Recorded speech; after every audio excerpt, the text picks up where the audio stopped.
সবকিছু ঠিকঠাক। চট্টগ্রাম হয়ে কাতারের দোহার উদ্দেশ্যে বুধবার বিকেল ৪টায় ঢাকার হজরত শাহজালাল আন্তর্জাতিক বিমানবন্দরের রানওয়েতে ছুটতে শুরু করে বিমান বাংলাদেশ এয়ারলাইন্সের বোয়িং 7378 মডেলের BG-125 ফ্লাইট। কিন্তু উড্ডয়ন না করে গতি কমিয়ে ফিরে আসে হ্যাঙ্গারের সামনে। ঘোষণা আসে বিমানের মাঝখানের দুটি দরজা আনলক দেখাচ্ছে।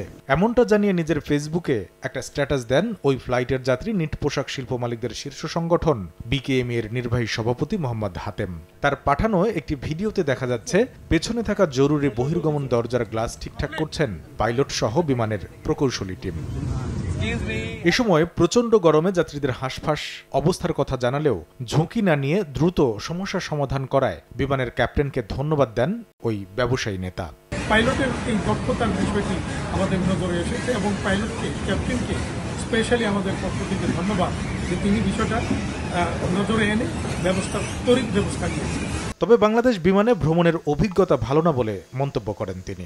বিমান সম্পর্কে অনেক নেতিবাচক কথাবার্তা আমরা মাঝে মাঝে শুনি। আজকে আমার কিছুটা অভিজ্ঞতাটাও এই খুব একটা ভালো হয়। এদিকে ঘটনাটি তেমন গুরুতর নয় দাবি করে চট্টগ্রাম থেকে ৪৫ মিনিট বিলম্বে ফ্লাইটটি দোহার উদ্দেশ্যে ছেড়ে যায় বলে জানিয়েছে বিমান বাংলাদেশ এয়ারলাইন্স। ব্যাক করছে, আবার ইঞ্জিনিয়াররা গিয়ে দেখছে, দেখার পরে ৫টা ৪৭ আবার ফ্লাইট আবার উড়ে গেছে।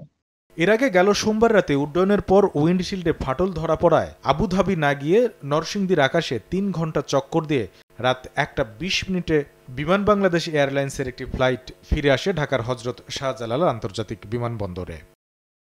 কামরুল হাসান সবুজ, সময় সংবাদ, ঢাকা।